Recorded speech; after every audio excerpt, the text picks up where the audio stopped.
Hi folks, got a slightly odd topic to talk about here today. For many years I've been witnessing a lot of people talking about this personality trait called narcissism. It's been talked about more and more by a lot of online psychologists, people like Jordan Peterson and Dr. Todd Grand on YouTube and some others. And there's been a lot of books been coming out about it. I've been hearing the word narcissism used in a lot of newspaper articles and so on. And it's caught on socially. I'm hearing the word used more and more in everyday conversation, whereas the word hardly ever got used before. Now, I personally haven't adopted that word as part of my thinking, and it's not a word that I ever use in my videos or in general conversation. It seems to me that the phrase narcissism is basically just a replacement for the word selfishness. And it really struck me that a lot of people are now using this term as a blanket dismissal of all of their ex-partners. Anybody they have a relationship with doesn't work, call them a narcissist. Now, I haven't personally had this myself. I mean, I've had many relationships in my life. I've never had them call me a narcissist. I've never called them a narcissist. I've had some angry breakups. I've had breakups where there was infidelity involved and stuff like that. But this term narcissist never came into it. But in recent years, I've been in a very stable, good relationship with an incredible amount of trust, and I'm very happy. So the term narcissist just doesn't come into that. But yeah, I got really interested in this phenomena of people calling all of their exes narcissists. And I also started noticing that a lot of people are using the term narcissist as a blanket insult or a blanket form of slander towards the opposite sex entirely. You know, there are certain men around who think that all women are narcissists, and certain women who think the same about men. And I had quite a funny experience of this. I've been posting on YouTube and on other social media platforms for many, many years, going back to 2007-ish. And in all that time, even in recent years, I can't recall anybody ever accusing me of being a narcissist in the comment sections of any of my social media. But I had this funny experience where I was getting a taxi home from my girlfriend's. On the way home, the taxi driver was a woman. And we were chatting away. I always chat to the taxi drivers. And she was asking me, what do you do for a living and all that kind of stuff. And I explained to her, I do YouTube videos. And she was like, oh. And she had this weird sort of knee-jerk reaction. I knew instantly she disapproved. And I was like, what's the problem? And she said, do you actually sit in front of a camera and talk to the camera and then put it out online for other people to watch? I said, yeah, sometimes, not always. I said, a lot of my stuff is just voiceover narration. She didn't even ask what the topic was of what my videos are. And I said, why? You seem to disapprove of people talking to the camera. What's up? And she said, well, you see, I've been reading this book on narcissistic men. I was like, what? How did you jump from me talking on a camera, a guy you've never met, talking on a camera to people on YouTube and associate that with narcissism? And, do you think that every single person who talks to a camera and posts on YouTube that they're all narcissists, And she sort of backed down a little bit to that. And she's like, oh, okay, yeah. And then by that time, I was interested to continue the conversation with her. And it was clear to me that she was one of these people who has gotten into the habit of labeling all of the opposite sex as a narcissist. But then we reached our destination at my house, and before I got out, I said, very politely, well, I normally tip the drivers, but since you went out of your way to try and insult me there and accuse me of narcissism on no grounds, I said, I'm not going to tip this time. Okay, thanks, love, bye-bye. And I left. So yeah, that was one weird example. That's the only time I can recall that someone's referred to me as a narcissist, at least to my face anyway.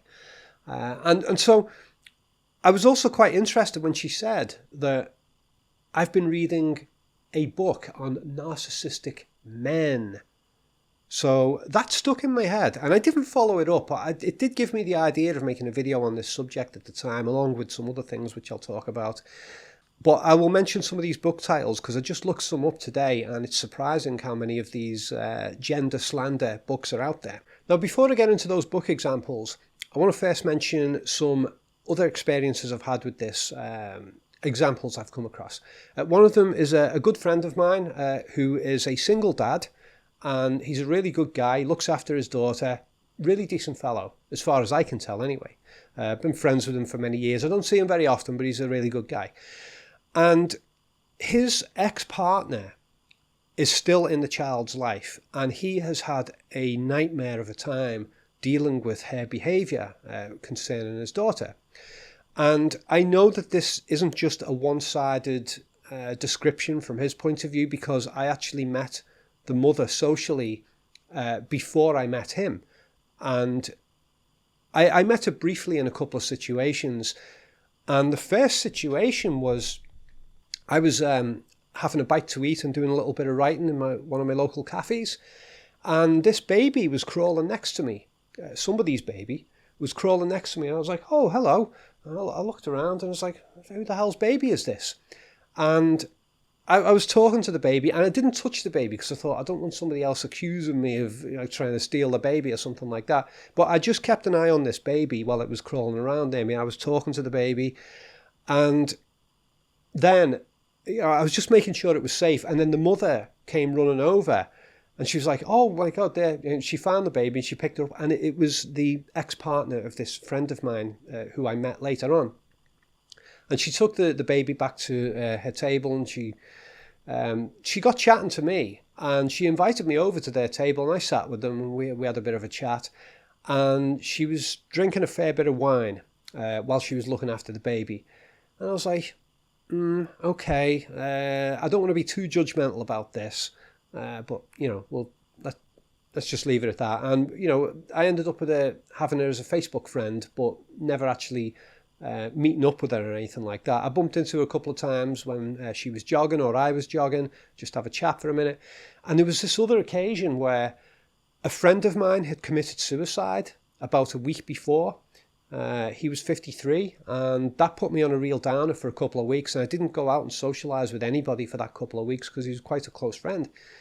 And when I was going to the shops, I bumped into this same girl.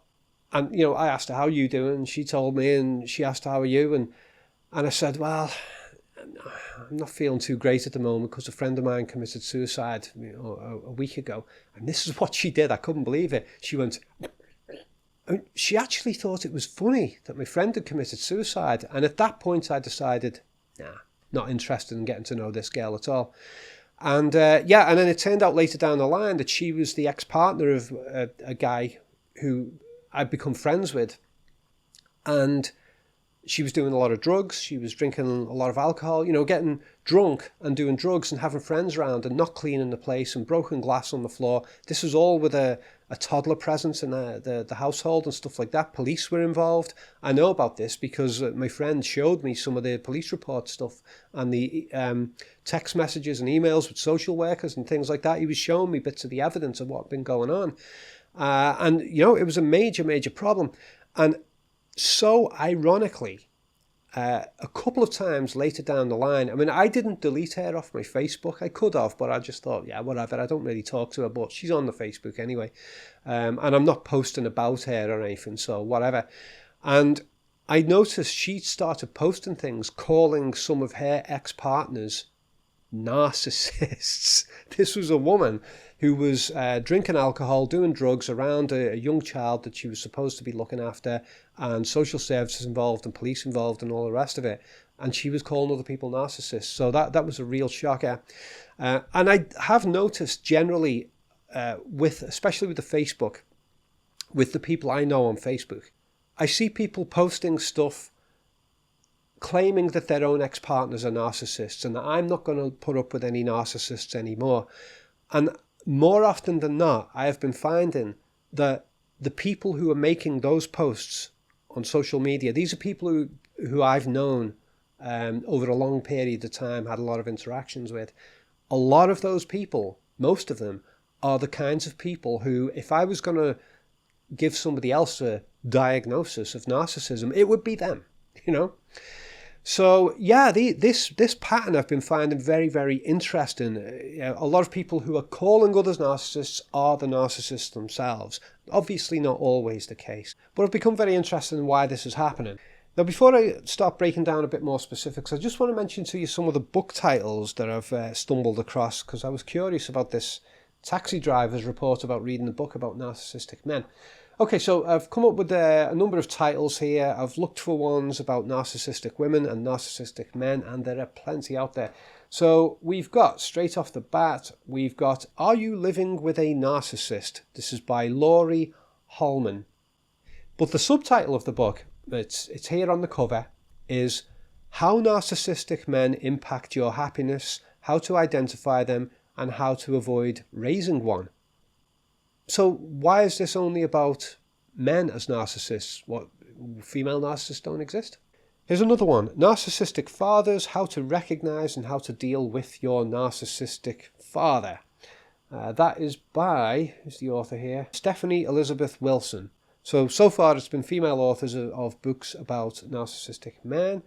Then we've got Absolutely Adored, Stop Choosing Narcissistic Men and Finally Be a Well-Loved Woman by Sierra Faith.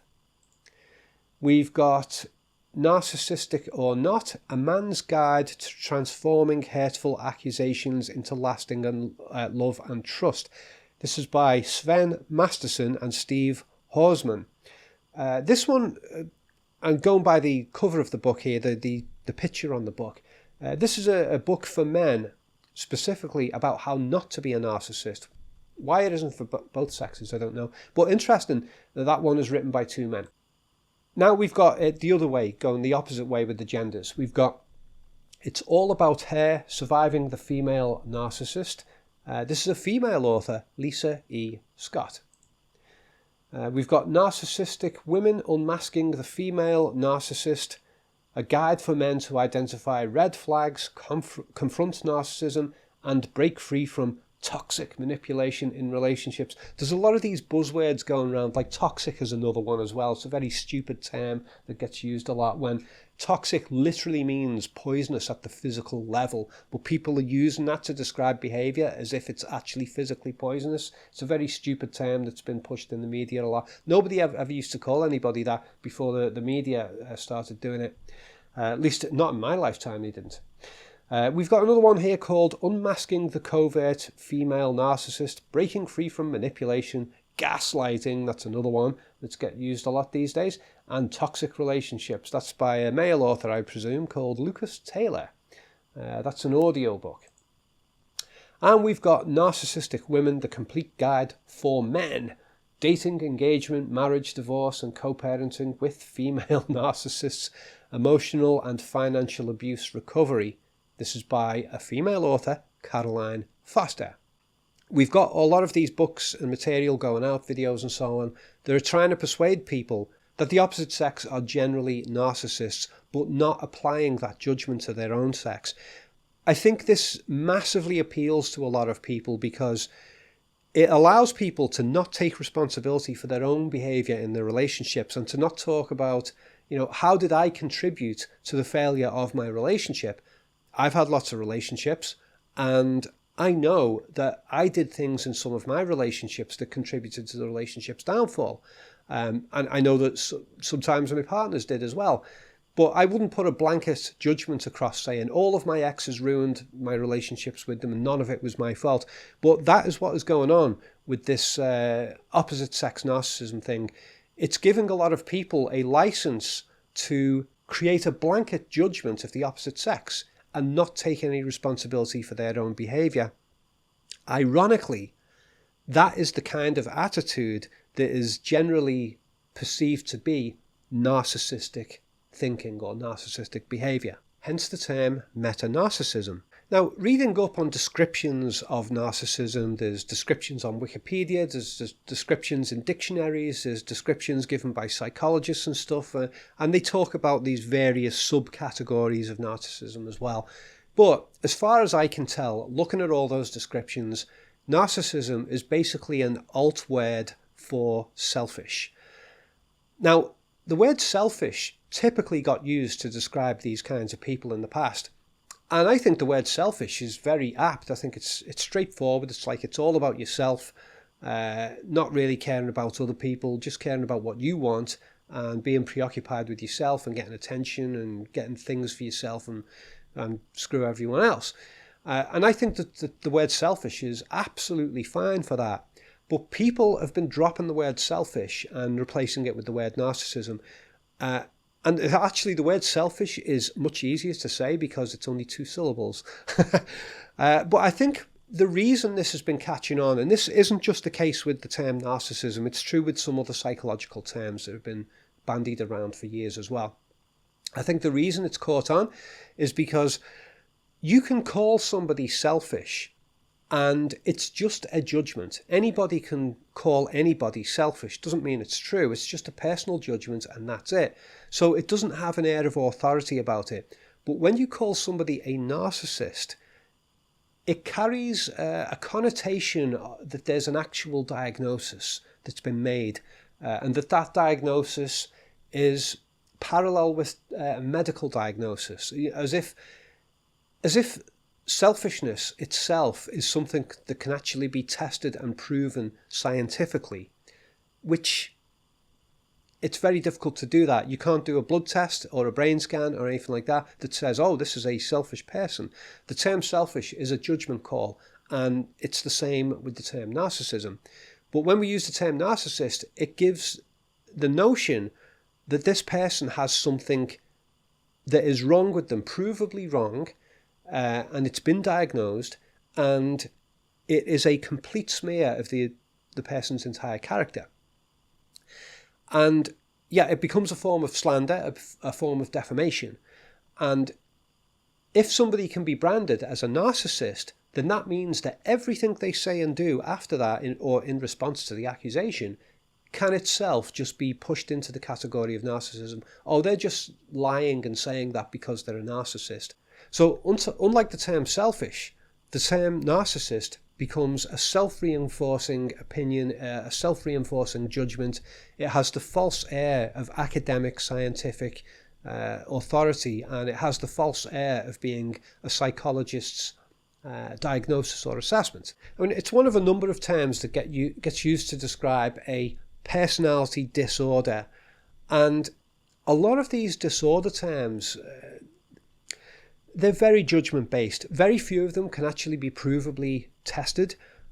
Even things like, psychopathy, I mean, you can have all of these academic papers with these charts and, a number of questions, and if you score a certain number regarding these questions, then you are diagnosed as having this particular personality or this particular personality trait, which is inherent to you and cannot be changed. And anything you say against that diagnosis is garbage because we've got it in the numbers.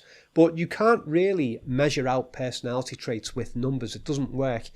Mathematics is great for exploring the physical world. It's not good for sussing out things with the mind.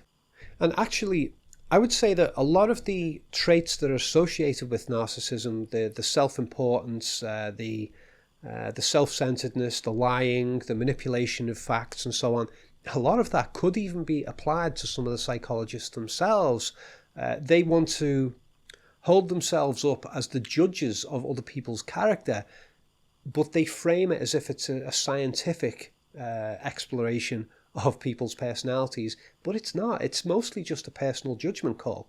This is one of the reasons why over the years I've become less and less trusting of personality tests, personality trait systems, because these tests are created by people who may have gotten things wrong. And who's to say that this group of 8 or 10 questions proves that a person is a narcissist or a psychopath or whatever? They might not be. Your score on their test might fit with their reality, but the scoring system might be completely wrong in itself, and sometimes there isn't even an explanation given as to why those specific questions are deemed necessary to give a certain personality trait diagnosis. So yeah, just meta-narcissism. I just thought I'd bring this up because I've not heard anybody talking about this. I'm hearing a lot of talk about people calling other people narcissists. I'm seeing a lot of people accusing other people of it who are showing the traits themselves. And I'm not hearing anybody calling out this garbage. So I thought I'd just do this little quick video on the subject. Something for you folks to think about. And funnily, like I said, I've virtually never been called a narcissist in the comment sections of my videos, and probably there will be some people who jump in the comment section and do this regarding me here. And I do think some people will be responding that way to this video because they've latched onto this term narcissism as a very convenient and easy, a cheap slander and defamation term that they can use to attack anybody who they disagree with or don't like. It's being used so commonly now, it's unbelievable. It's being used in newspaper headlines all over the place as well. But I think the people who've latched onto that term as a cheap and easy slander tool or defamation tool, I think they'll be the kinds of people who react very negatively to this video. So it'll be interesting to see what comes up in the comments section here. Thanks for watching. If you want more videos on psychological subjects with a different angle that you don't normally see from other books and videos and so on, then make sure to subscribe because I always have unusual takes on these things to offer. Thanks for watching. You have a nice day. Bye bye.